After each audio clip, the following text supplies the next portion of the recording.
Matapos ang ilang linggong paghihintay, formal nang ipinakita ng Partido Liberal ang 12 personalidad na kanilang magiging pambato sa pagkasenador sa 2016 national elections.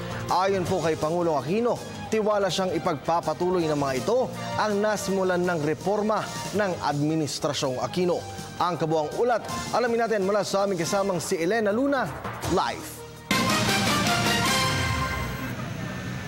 Maraming salamat, Kirby. Pinangunahan ni Pangulong Aquino ang pagpapakilala sa 12 senatorial candidates ng koalisyon ng Daang Matuwid sa katatapos-tapos lamang na programa dito sa Balay sa Cubao, Quezon City.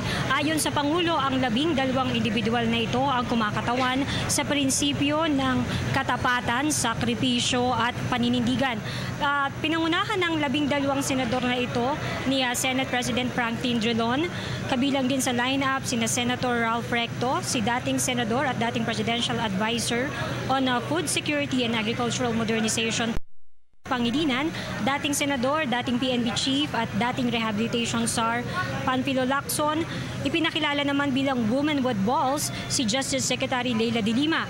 Kasama rin sa lineup sina PhilHealth Director Risa Ontiveros, dating Energy Secretary Jericho Petilla, TESDA Director General Joel Villanueva, Senator TG Ginggona, dating Pampanga Governor Mark Lapid at Co-op NATCO Party List Representative Crescente Paez.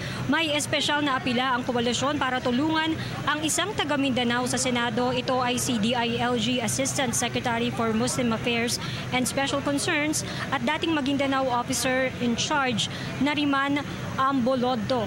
Sa ginawang announcement ngayong araw, ang koalisyon ng LP ang kauna-unahang partido sa bansa na may kumpletong lineup ng 12 senador para sa 2016 elections. Kanina rin sa programa ay ipinakilala ni Secretary Rojas ang magiging campaign manager ng Team Daang Matuwid. Ito ay si House Speaker Feliciano Jr.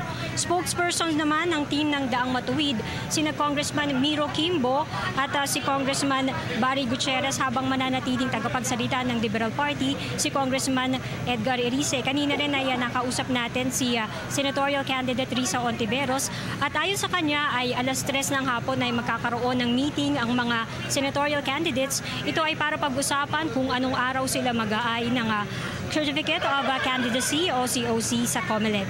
At yan ang ating balita mula dito sa Balay sa Cubao, Quezon City para sa Telebisyon ng Bayan. At bago pala ako magpaalam, narito muna ang naging pahayag ni Pangulong Aquino. Nagbabago na ang klima ng politika sa bansa. Sa aking pananaw at para sa ating mga boss, mas matimbang ang prinsipyo. At ang LP at ang ating koalisyon, idiin ko lang, may pruweba na, may prinsipyo pa. Maliwanag ka.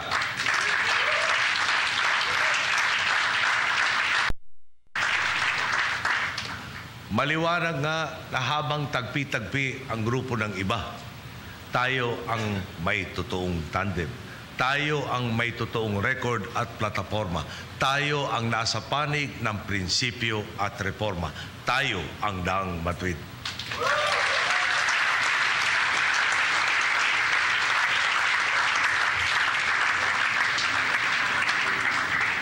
Sa pangunguna ni Mara at Lenny, kasado na ang puwersang magpapatuloy, magpapalawak at lalaban para sa ating mga boss, ang sambayan ng Pilipino. Sa nalalabi kong panahon sa pwesto, sa patnubay ng poong may kapal at sa patuloy ninyong pagpapakita ng matinding suporta, asahan ninyong buong lakas at buong paninindigan kong pamumunuan ang kampanya para sa reeleksyon ng Daang Matuwid.